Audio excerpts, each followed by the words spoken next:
그래서 여러분들도 앞으로 이제 좋은 이런 좀 성경 선생님들이 많이 나오셔가지고, 사실 미국에서는 목사님들이 이렇게 주일날 성경 학교 안 합니다.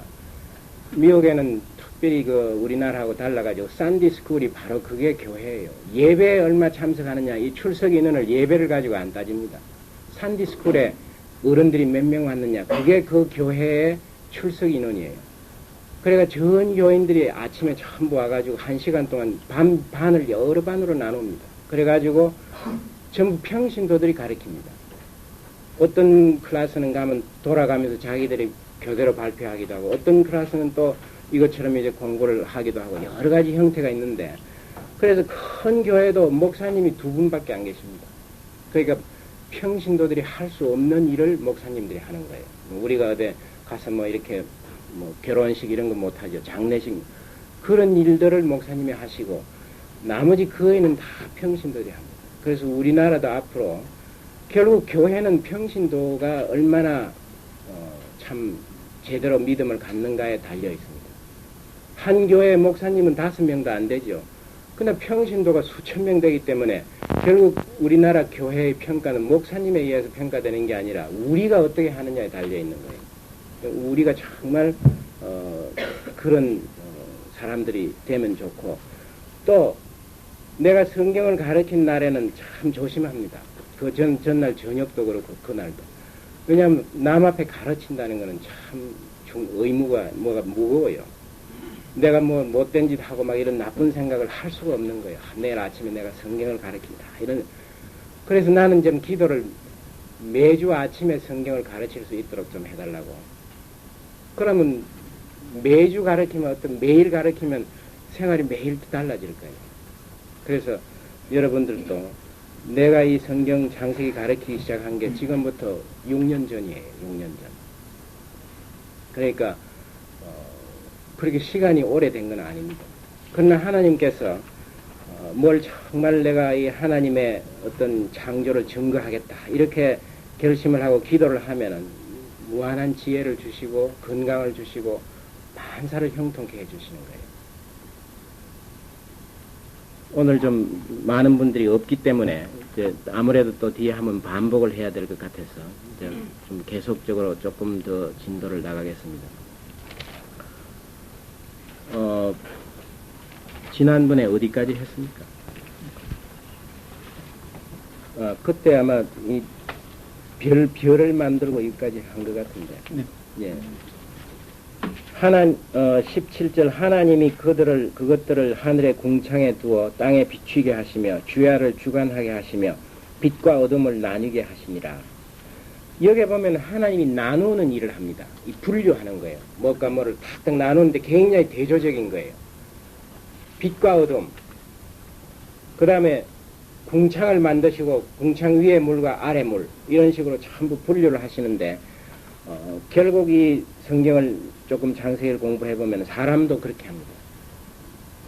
형제가 있으면 형과 아우 중에 한 사람을 하나님이 택하는 거예요. 계속 하나님이 이렇게 선택하는 게 나옵니다.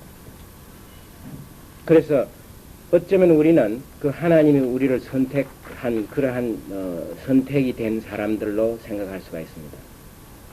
처음에 이 천지를 만드셨을 때 어떤 그 형태가 없고 공허한, 그리고 암흑으로 가득 차 있고 기품에 빠져 있다. 이 기품은 모든 그 좋지 못한 그러한 그 악의 세상이라고 우리가 보통 지옥이라 이러면 굉장히 깊으다 하는 그런 개념을 갖고 있습니다. 그런 상황에서 빛을 만드시고 그 다음에 이제 어둠과 밝음을 나누시고 그런 낮과 밤을 나누시고 그 다음에 이제 궁창을 만드셔가지고 궁창 위의 물과 아래 물로 이렇게 구분을 합니다. 이 궁창 위의 물은 어떤 물인지 우리가 모릅니다. 왜냐하면 지금 없으니까. 그러나 성경을 자세히 보면은 노아의 홍수 때 궁창 위에 물이 막 쏟아졌다고 이렇게 되어 있습니다. 그게 아마 수증기 형태로 우리가 지금 볼 수 없지만 굉장히 두꺼운 이런, 그게 수증기가 아닌 그런 상태로 존재한다는 것은 상상하기가 어려워요. 만약 하나님이 초자연적인 방법을 하시지 않는다면, 왜냐하면 지구 인력 때문에 그런 상태가 존재하기가 참 어렵습니다. 그래서 아니면 또 나는 이렇게 내 혼자 한번 생각을 해봤어. 우리가 하늘을 가만히 쳐다보면 하늘이 파랗거든요. 그 저게 물인 줄로 생각할 수도 있는 거예요. 왜냐면 바다처럼 하늘이 파라니까. 그 비가 온다는 건 하늘의 창문을 열면은 그걸로 물이 쏟아진다. 이런 고대 그 당시 사람들의 그 세계관, 우주관 그런 거를 묘사한다고도 볼 수가 있습니다.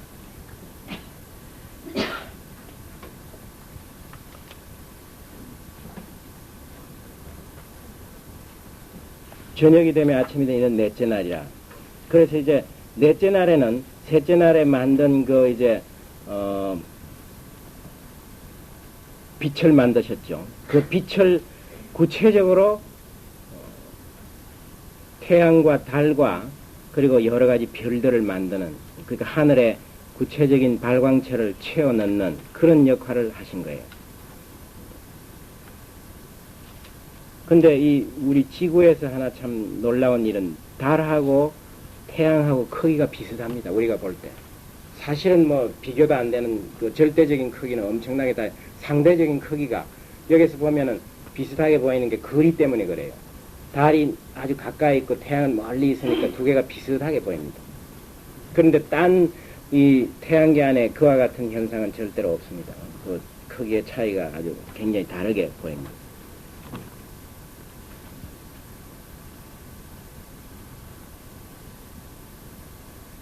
하나님이 가라사대 물들은 생물로 번성케 하라.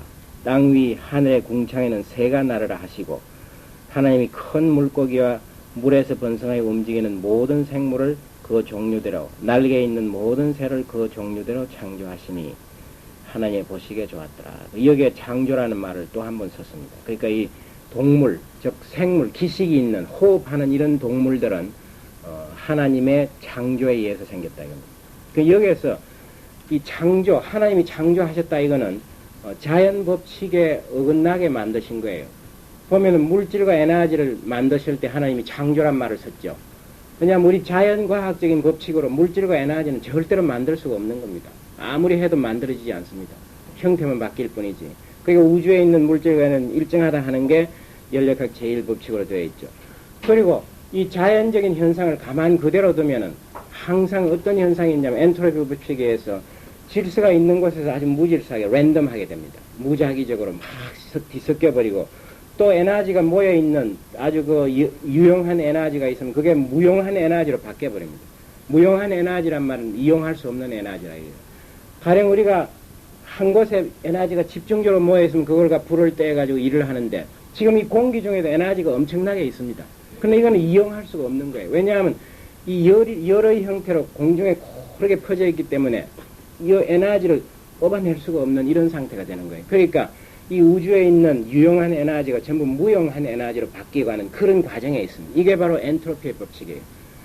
그러면서 물질은 자꾸 규칙적이고 질서 있는 거에서 무질서한 거로 되는 거예요. 가령 내가 옷을 이렇게 입었는데 이걸 100년 후에 보면은 여기 떨어져가 실이 풀려지고 그 말은 분해가 일어나는 거예요. 시간이 오래 가면 그러면 그 떨어진 게 도로 붙어지면 그거는 참 기적이지만 그런 일은 안 일어나는 거예요. 비닐 그것도 농부들이 막 이렇게 비닐하우스 해가지고 쓰고 시간이 지나면 구멍이 나는 거예요. 구멍이 난다는 거는 그 폴리마로 결합해 있는 분자가 떨어져 나가는 거예요. 공기 중으로. 그럼 시간이 오래되면 떨어져 나갔던 게 도로 붙어가지고 완전하게 되는데 절대 그런 일이 안 일어나는 거예요.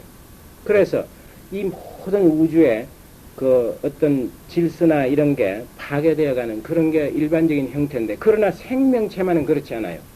이 생명체는 무질서한 거를 우리가 먹으면 그걸 가지고 에너지를 삼아가지고 아주 질서정연한 이런 세포를 조립하는 거예요. 엄청나게 질서가 정연해집니다.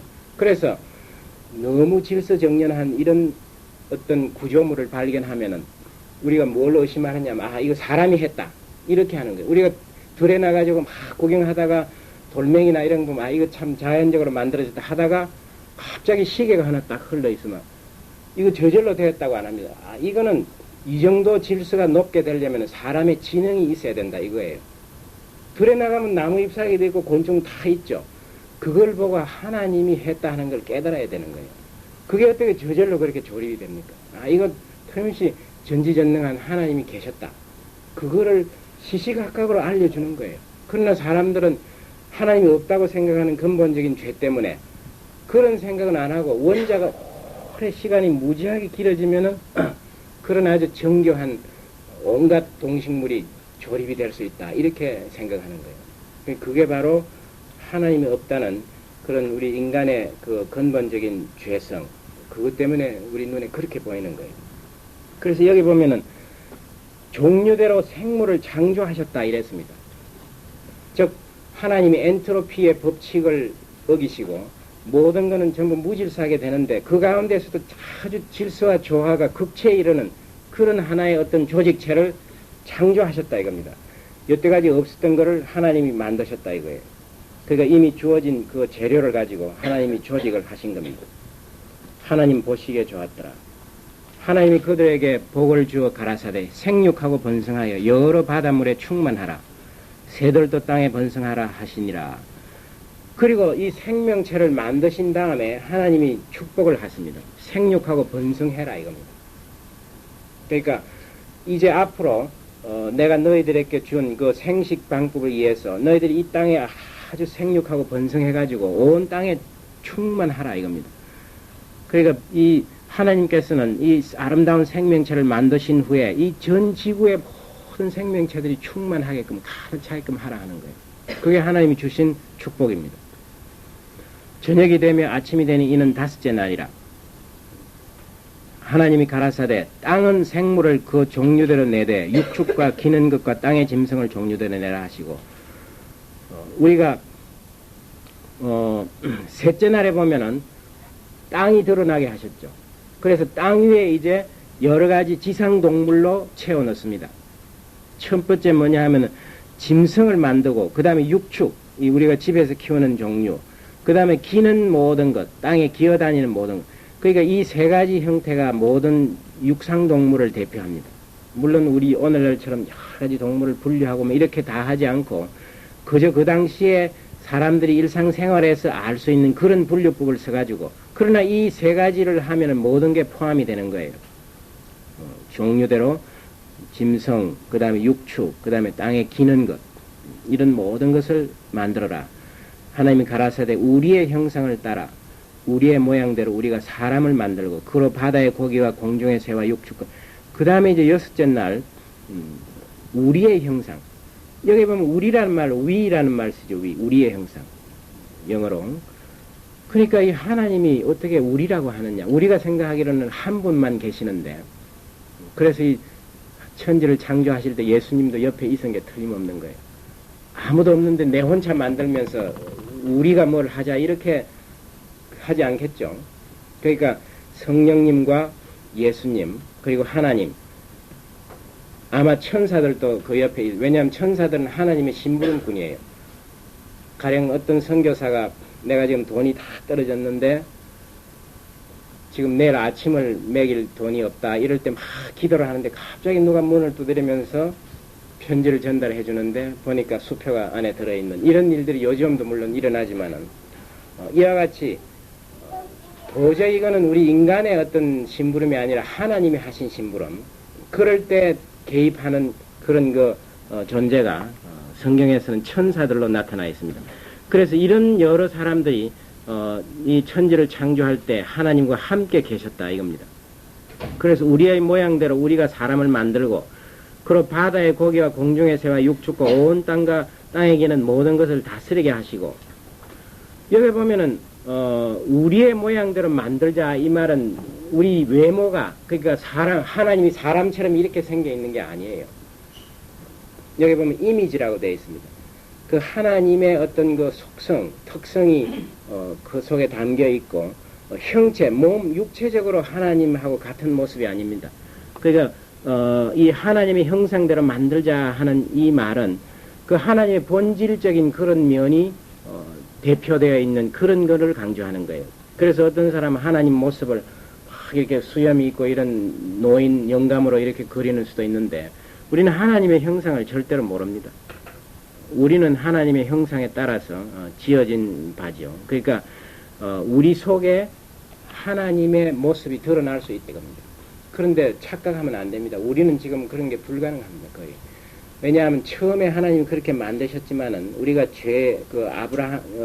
아담의 원죄에 의해서 우리는 하나님의 그 처음 주신 능력 중에 특별히 영적인 하나님과 교제하고 하나님을 아는 그런 능력이 지금 거의 없어져 버렸습니다. 그러나 하나님의 아들 중에 예수님이 있습니다. 예수님은 바로 완전한 하나님의 형상을 대표하는 거예요. 그러니까 예수님은 우리와 같은 모습이지만은 그 예수님을 통해서 하나님의 온전한 모습과 형상이 정확하게 우리에게 보여주시는 거예요. 우리는 왜 안 되느냐? 죄를 통해서. 그러나 우리도 희망이 없는 건 아닙니다. 그러나 하나님의 아들 중에 예수님이 있습니다. 예수님은 바로 완전한 하나님의 형상을 대표하는 거예요. 그러니까 예수님은 우리와 같은 모습이지만은 그 예수님을 통해서 하나님의 온전한 모습과 형상이 정확하게 우리에게 보여주시는 거예요. 우리는 왜 안 되느냐? 죄를 통해서. 그러나 우리도 희망이 없는 건 아닙니다. 우리도 하나님과 바른 관계에 설 때, 그럴 때 하나님이 우리를 통해서 이렇게 비추어져 나가는 거예요. 우리가 뭐 신성한 게 아니라 우리가 하나님과 관계가 바로 되면 하나님의 형상이 우리를 통해서 이렇게 나타날 수 있는 거예요. 그러니까 순간적이죠. 우리는 항상 예수님은 이 세상에 계실 때 언제나 하나님의 형상을 나타낼 수 있지만 우리는 참 간혹 혹시 하나님의 형상이 우리를 통해서 나타나. 그럴 때 사람들이 praise the Lord 이렇게 합니다. 정말 사람이 할 수 없는 일을 했다 이거예요. 그럴 때 네가 했다 이렇게 말할 수가 없는 게 있습니다. 그럴 때 우리는 뭐냐면 할렐루야 이런 말이 바로 그 말이에요. 할렐루야. Praise the Lord. 네가 칭찬받을 게 아니다. 그건 하나님이 칭찬받아야 한다 이거예요. 그런 말을 우리가 할 때 그때 하나님의 형상이 부분적으로 이렇게 우리를 통해서 나타납니다. 또 하나님의 형상이 완전히 가려진 건 아니에요. 우리 인간 집단 전체로 볼 때도 어느 정도 나타나지만은 그러나 그 반대적인 것도 너무 많아요. 가령 우리가 이런 모든 과학 물질 문명을 이루어 가지고 하나님이 이 모든 걸 가지고 생명체를 빚어내시고 또 이제 이 별이나 이런 천체를 다 만드시고 하는 이런 창조적인 능력이 계셨죠. 우리도 그런 걸 많이 만들었어요. 이 전기 같은 이런 거. 이거 참 교묘한 방법. 옛날은 해가 지면 캄캄한 거예요. 그러나 태양의 일부를 우리가 저축해놨다가 필요할 때 쓰는 거예요. 이 에너지 보면 태양 에너지 무엇이든지 원인은 태양 에너지예요. 그걸 받았다가 전기로 이렇게 만들어 쓸 수 있는 능력. 그리고 비행기를 만들 수 있다는 거. 물론 그 아이디어는 새에서부터 얻었어요. 우리가 날 수 있다는 거는 새가 없었으면 상상을 못했습니다. 새가 나는 걸 보고 우리도 날 수 있다 하는 생각을 하는 거예요. 그래가지고 만들어낸 게 비행기입니다. 그래 처음 비행기 보면 전부 날개를 만들었어요. 새처럼. 그러니까 막 이렇게 잡아 당기면 이 날개가 훌훌 날다가 팍 떨어지고 이래서 얼마 못 가는 거예요. 그러나 처음 비행기는 전부 그랬습니다. 그 다음에 우리도 이제 물속으로 들어갈 수 있다는 생각을 했어요. 왜냐하면 고래나 이런 큰 짐승들 다니고 그래서 잠수함을 생각하고 배를 만들기 시작하는 거예요. 그러니까 하나님 만드신 그 피조물을 가지고 우리 인간이 참 수고하고 노력해가지고 그 하나님의 비밀, 즉 과학적인 여러 가지 그 법칙을 알아내가지고 그걸 응용해서 만든 게 우리가 모든 보는 이 과학 문명이고 물질 이런 기구들이에요. 그리고 커뮤니케이션, 통신도 그렇죠. 선이 있어야만 통신을 한다 이런 개념이 있었는데 사실 선이 없어도 무선으로 할 수 있는 거예요. 하나님 우리하고 지금 무선 통신을 하는 겁니다. 뭐 전화를 연결한 것도 아니고. 그러니까 따지고 보면 이런 모든 우리의 인간의 발견은 사실 하나님이 그 속에 주신 거지만은 하나님이 보여주신 그거를 곰곰이 생각해가지고 그걸 연장하고 확충한 거에 불과합니다. 그래서 우리의 이 모습 속에 이런 게 있는가 하면 그러나 너무나 또 깜짝 놀랄 일은 그걸 만들면서 수소탄도 동시에 만들어 놨어요. 이거 뭐 한꺼번에 여러 수십만 명을 죽일 수 있는 엄청난 살상 무기도 만들어 놓고 또 병이 나면 우리가 이제 항생제나 이런 걸 해가지고 치료하는 그런 것도 해놨지만은 무시무시한 세균도 만들어 놨어요. 막 그걸 퍼뜨리면 도무지 약이 없는 이런 다 죽일 수 있는 세균도 만들어 놓고. 그러니까 이게 하나님의 형상이 제대로 대표된 게 아니라 어떤 면으로 보면 보일 때도 있고 또 전체적으로 보면 이건 도저히 아니다. 이럴 수가 없다. 어떻게 하나님이 이렇게 했느냐 하는 그런 생각을 하게 하는 거예요. 그러면 어떻게 하면 우리가 해결이 되느냐 이겁니다. 과학 기술 뭐 이거 아무리 발전시켜봤자 인간의 죄성 때문에 세상이 조금 더 나아지지 않습니다. 점점 악해지고 위험해지고 점점 우리가 살기가 어려워집니다. 오로지 한 가지 길은 우리가 정말 진정한 하나님의 형상을 담는 거예요. 그걸 그러면 어떻게 담느냐? 예수님을 따라가면 된다 이거. 예수님이 그걸 보여주셨지 않습니까? 우리한테. 그걸 보고 그대로 따라가면 된다는 겁니다. 그게 바로 우리 기독교의 가장 중요한 복음이에요.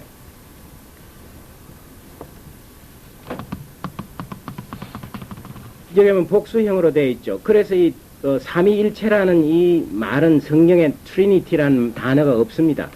그러나 성경을 곰곰이 읽어보고 신약 구약을 이렇게 참 연구해보면은 아하, 이 하나님이 근본은 한 분이시지만은 삼위가 있다 이겁니다.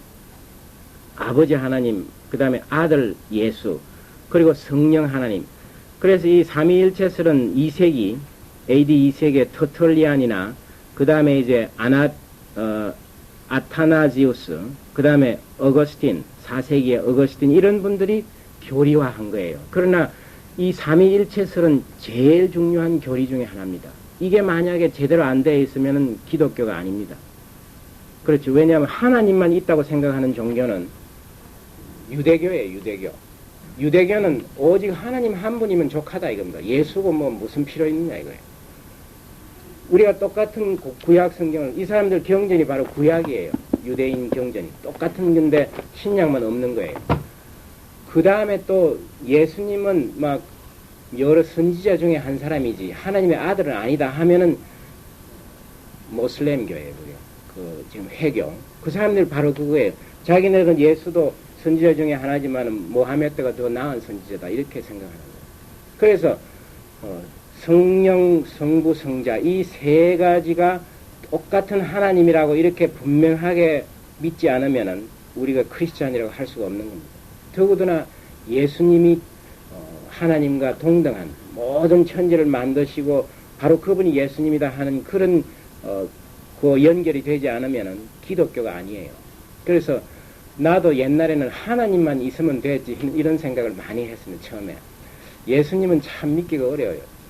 그 말이지 유대 옛날에 어떤 한 사람이고 또 뭐 보면 별로 훌륭한 사람도 같지도 않아요. 세상적인 판단을 해보면 정말 이 세상에 거지처럼 살다가 죽은 사람 아니에요. 그냥 멸시받고 그 사람이 나하고 무슨 관계가 있냐 이래서 하나님만 믿으라 하면 좀 믿겠는데 예수님하고 연관을 시킬 때마다 이제 거부 반응이 오고 이랬습니다. 그러나 우리가 성경을 자세히 읽어보면은 바로 그게 근본입니다. 예수님이 바로 하나님의 아들이라 하는 이 생각이 굉장히 중요한 생각입니다.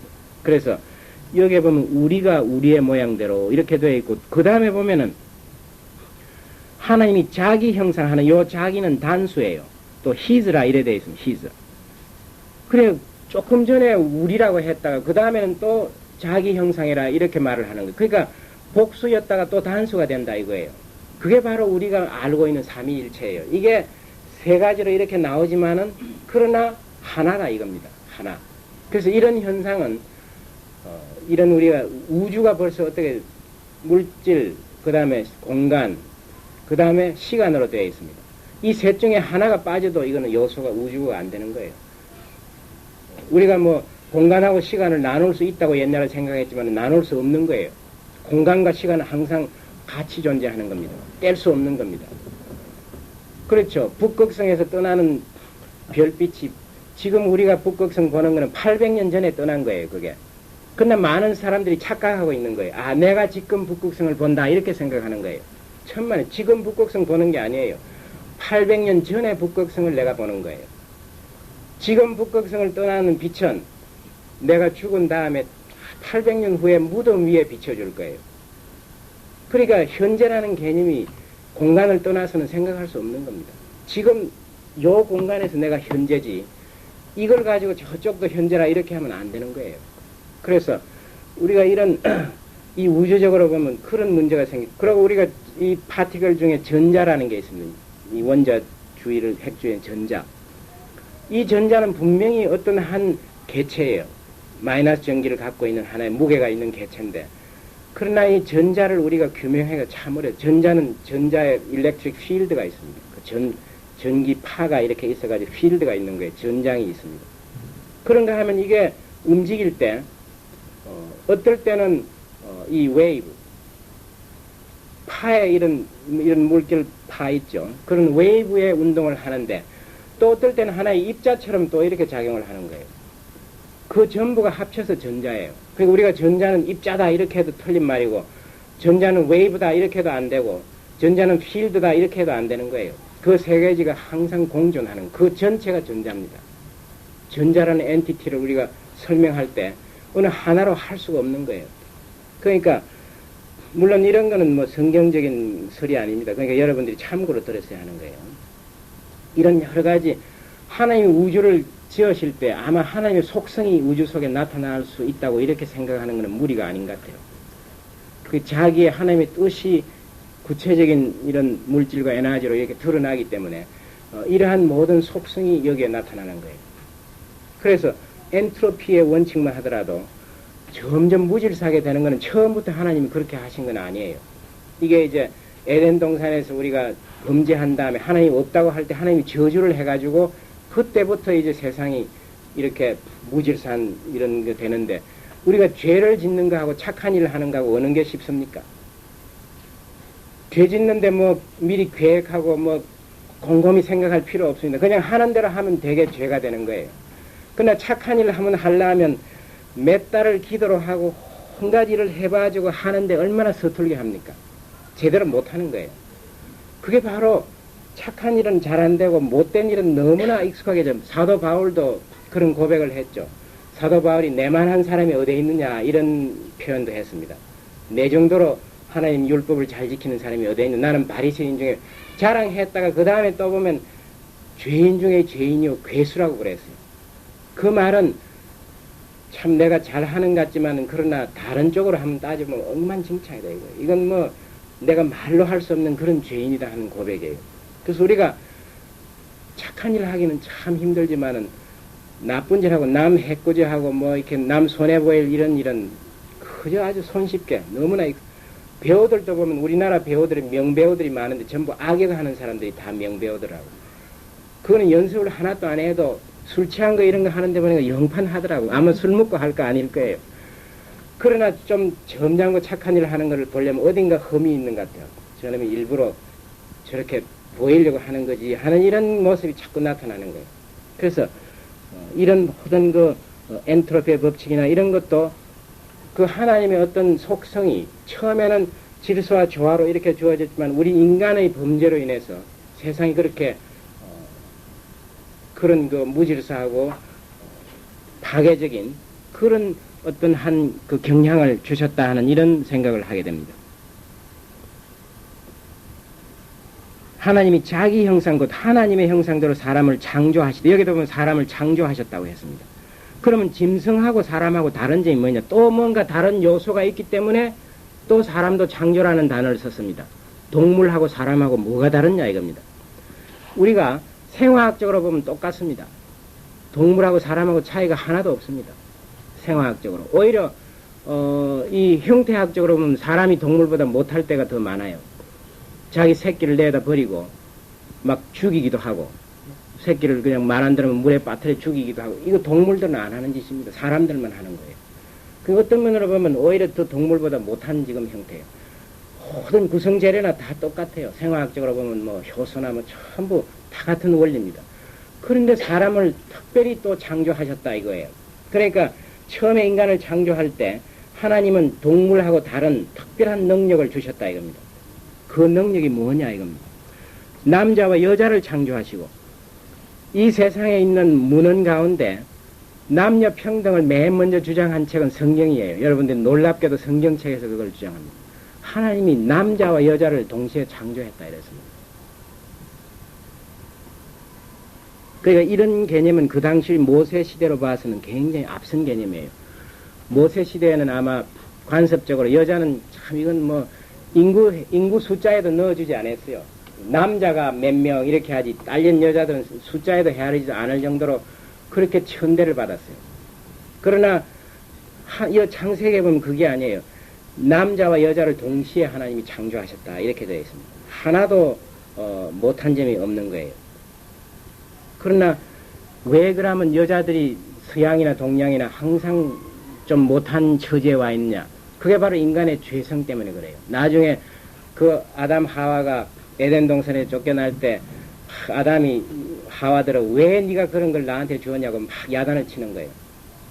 왜 그 하나님 먹지 말라는 걸 주어가지고 나를 먹게 해가지고 이런 꼴이 되었냐고 막 부인을 야단을 치. 자기가 안 먹었으면 되는데 그때부터 이제 여자를 막 욕하고 야단치는 버릇이 시작된 거예요. 뭐 잘못되면 전부 꾸지람은 집에 가서 하는 거예요. 회사 나와가지고 일이 잘 안 되면 집에 와서 짜증내는 거예요. 막 그냥 지나간 일을 덜먹이면서 그게 바로 죄를 가진 우리들의 모습. 처음에는 그렇지 않았다는 거예요. 처음에는 하나님 만드실 때 물론 2장에 나오지만은 서로 이렇게 돕는 배필로 만들었는데 그게 나중에는 경쟁 상대가 되고 이제는 복을 주시면 그들에게 이르시되 생육하고 번성하여 땅에 충만하라. 땅을 정복하라. 바다의 고기와 공중의 새와 땅에 움직이는 모든 생물을 다스리라 하시니라. 그러니까 인간 창조의 목적을 여기에 나타내십니다. 생육하고 번성하여 땅에 충만하라. 역시 이 생명은 자꾸 퍼져나가가지고 땅에 빈 곳이 없도록 가득 채워라 이겁니다. 이게 하나님이 주신 계명이에요. 도시에 몰려 사는 거 이거는 가인이 시작을 했습니다. 가인과 아벨 있죠. 그 가인이 맨 처음으로 도시를 만들기 시작했습니다. 그것도 하나님의 명령을 거역한 거예요. 도시에 이렇게 많은 사람들이 모여 사는 게 하나님의 뜻이 아니었어요. 지금 우리가 모여 살기 때문에 온갖 문제가 생깁니다. 공해 문제고 막 범죄, 쥐를 가지고 실험을 해보면 쥐를 일정한 공간에 넣어가지고 숫자가 자꾸 많아지면은 나중에 서로 막 묻니다 이걸. 처음에는 잘 지나는데 밀도가 점점 높아지고 어느 숫자 이상이 되면 막 옆에 쥐를 물어뜯기 시작합니다. 서로가. 지금 우리가 바로 그런 상황이에요. 우리가 이렇게 띄엄띄엄 떨어져서 이렇게 참 편안하게 살면 되는데 그냥 도시에 막 집어넣으니까 막 찔러 죽이기도 하고 뭐 온갖 짓을 다 합니다. 사람이. 이런 현상은 원래 하나님 원하시는 게 아니고 또 도시로 몰려는 이유는 의지할 것은 그래도 사람밖에 없다 이런 생각이. 우리가 모이면 산다 이거예요. 모이면 내가 이 집 빨래도 해주고 또 저 사람은 또 뭐 내 점심도 만들어주고 또 내가 택시 타고 그 택시 운전수는 또 이제 딴 사람 가게에 가가지고 뭐 물건도 사주고. 그러니까 우리끼리 전부 서로 의지하고 하나님이 없어도 되겠다 하는 생각을 가장 많이 해주는 게 도시예요. 도시에 있으면 부족할 게 없습니다. 온갖 서비스가 다 있고 전화만 하면 다 연결이 되고 이 우리의 모습은 하나님으로부터 점점 멀어지려는 모습이에요. 하나님은 그걸 원치 않고 너희들이 구석구석 가가지고 너희들끼리 너무 이렇게 똥돌 뭉쳐가지고 의지해서 살지 말고 나하고 좀 이렇게 교제를 하자 이거. 이렇게 옆으로만 하지 말고 너하고 나하고 직접 이렇게 하면서 살기를 원하는 거예요. 그래서 믿음이 참 없는 이런 가정들은 전부 배낭을 하나씩 메고 사막으로 가보시죠. 사막. 뭘 가지고 가지 말고 그냥 완전히 빈몸으로 가는 거예요. 여행을 떠나라 이 말입니다. 뭐 수표나 크레딧 카드 이런 거 가지고 가지 말고 전부 빈몸으로 해가지고 하나님 내 점심이 지금 어디에 있는지 도무지 알 수가 없습니다. 만약 주시지 않으면 나는 굶습니다. 전 가족이 정말 길에서 기도를 하면서 한번 다녀보시라고. 그럴 때 어떤 사람을 만나가지고 이거 좀 먹지 않겠느냐거나 하나님이 참 이 사람을 통해서 나한테 주셨구나. 그러나 또 저녁이 없는 거예요. 잠잘 곳이 없는 거예요.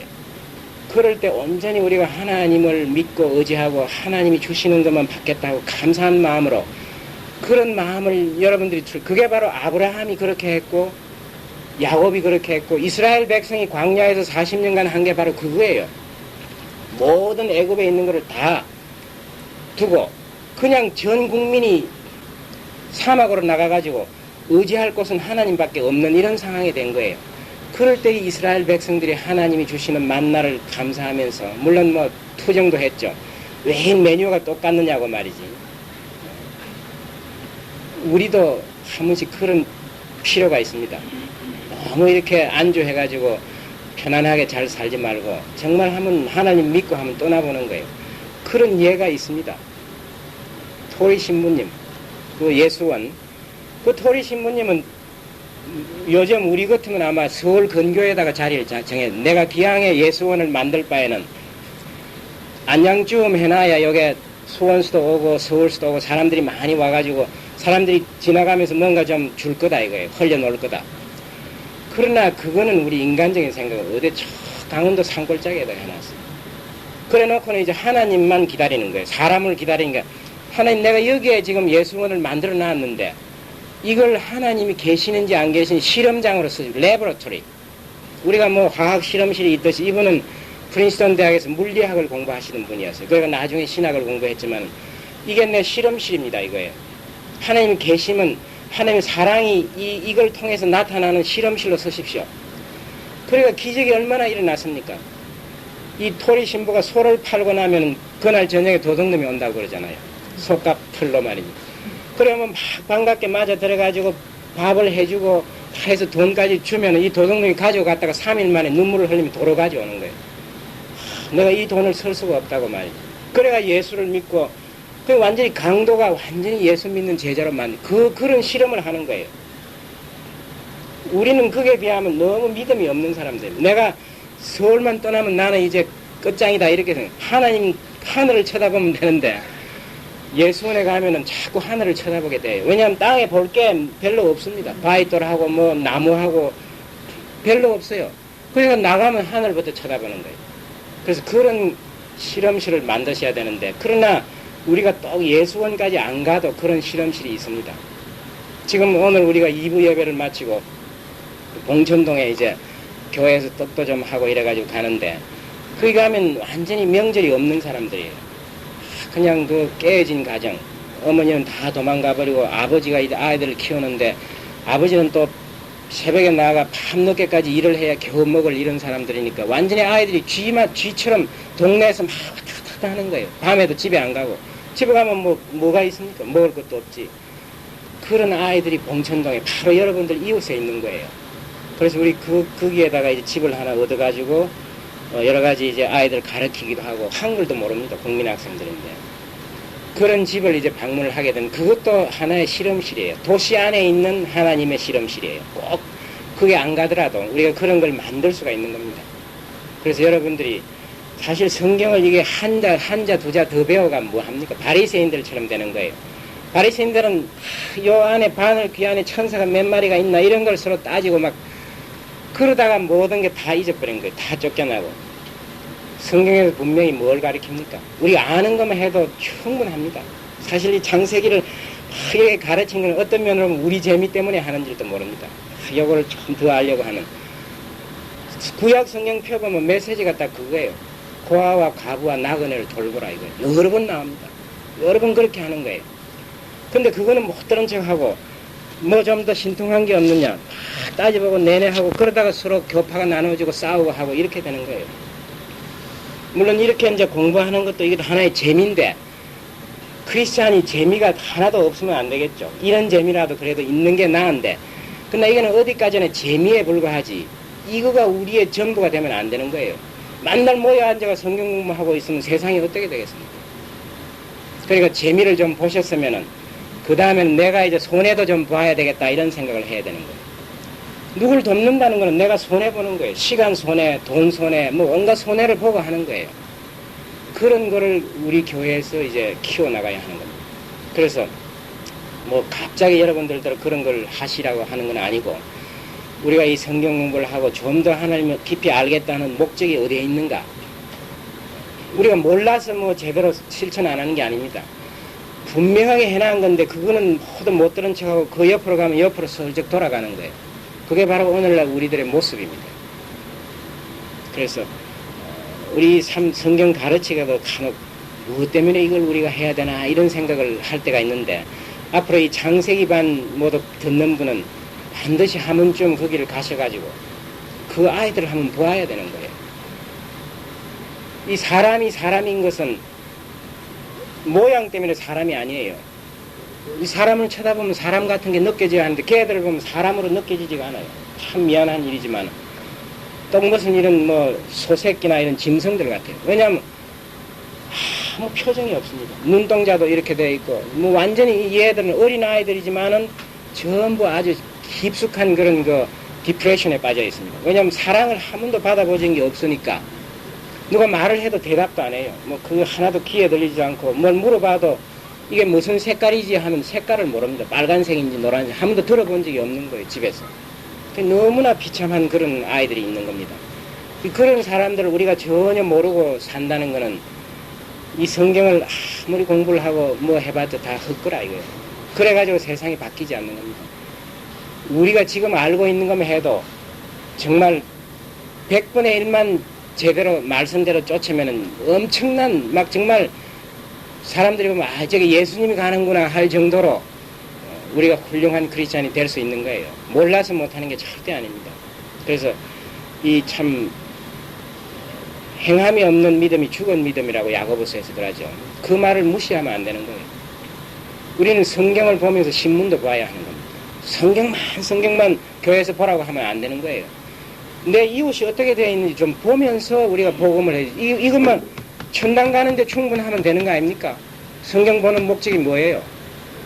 성경에 이렇게 하면 천당 간다. 믿습니다.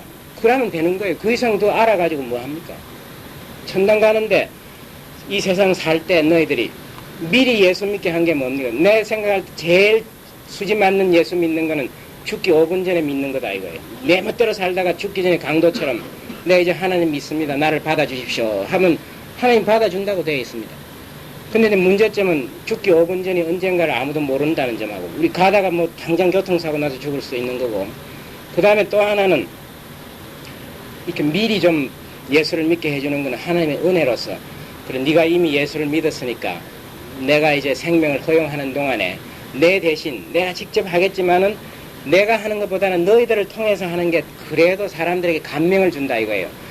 우리가 참 그 하나님이 계신다는 그런 생각을 깊이 하게 될 때가 언제인 줄 압니까? 도저히 내가 할 수 없고 사람들이 할 수 없는 일을 사람들이 할 때 그때 굉장히 감명을 받습니다. 뭐 기적이 나타나고 뭐 이런다고 감명을 받는 게 아니고 사람의 행동을 보고 마음이 바뀌는 거예요. 그래서 그 우리 동네 개클이라 하는 아주 못된 청년이 있는데 이 청년은 우리 국민학교 때 막 이제 깡패예요.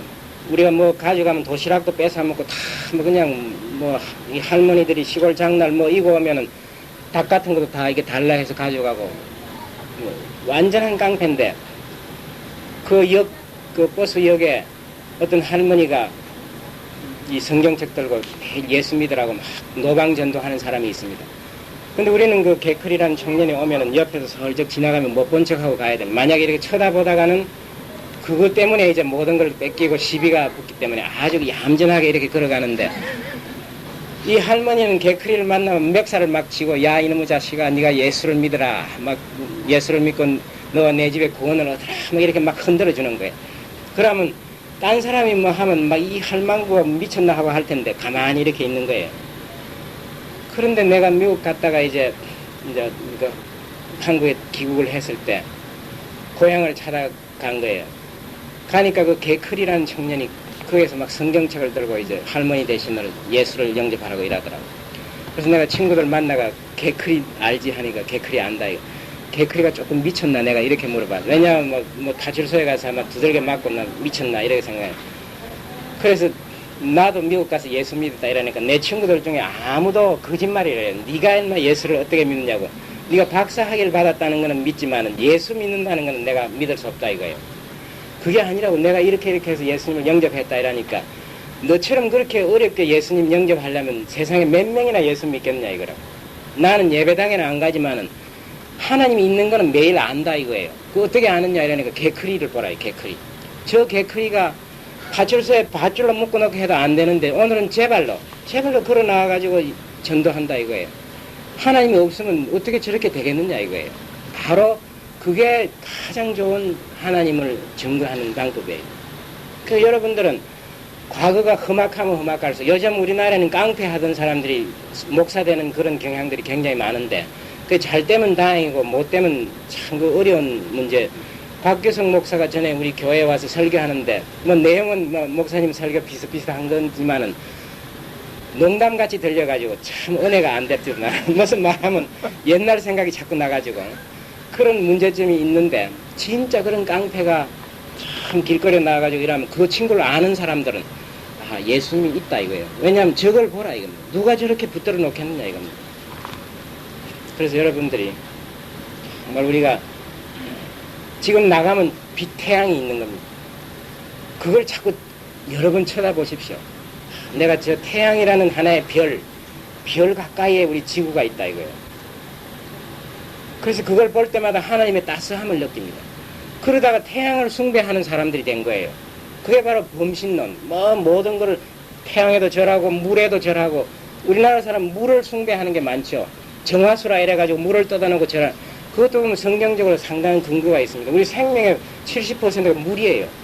생명의 제일 중요한 거는 태양하고 물이에요. 그러니까 사람들이 그런 걸 숭배하는 거는 당연한 그게 잘못된 신앙이에요. 물과 태양을 누가 만들었냐 하고 한 단계 눈에 보이지 않는 데까지 좀 생각하라 이겁니다. 눈에 보이는 것으로 믿음으로 신앙으로 끝나면 우상이 되는 겁니다. 그 태양과 물을 누가 만들었냐 이겁니다. 그래서 여러분 태양을 볼 때 저 위에 있는 하나님을 생각하면 아 하나님 이 태양을 만들어주셔서 따스하게 비춰주시고 밝게 해주신다 이런 감명을 자꾸 느끼는 겁니다. 그래야 우리가 정말 하나님과 교제하는 밖으로 나가면 바로 그게 하나님과 교제예요. 바람이 불어온다. 새소리가 난다. 피할 수 없는 겁니다. 그런데도 영적으로 눈을 딱 감아버리고 나는 뭐 아무것도 안 들리고 보이지 않는다 하고 사는 게 우리 현대인들입니다. 기도를 하겠습니다. 하나님 아버지 감사합니다. 이렇게 좋은 날씨를 주시고 또 저희들에게 하나님의 특별한 영적인 그런 기능을 주셔서 우리가 물질로 되어 있지만은 그러나 하나님을 알고 영을 아는 그러한 존재로 특별히 창조하여 주셨음을 감사합니다. 하나님 아버지 정말 우리가 이 세상의 모든 것이 하나님으로 말미암아 예수님으로 말미암아 되어진 것이라고 고백하는 그러한 사람들이 될 수 있도록 축복하여 주시옵소서. 예수님 이름으로 기도하였습니다. 아멘. 2장을 공부합니다. 창세기 1장에 보면은 그 하나님이 엘로힘, 히브리 말로 엘로힘이라는 이런 하나님, 복수형인데 또 문법적으로 단수로 이렇게 사용이 되는 그런 엘로힘이라는 이름으로 하나님이 오셨습니다. 그 다음에 이제 6일 동안 말씀으로 창조를 하셨습니다.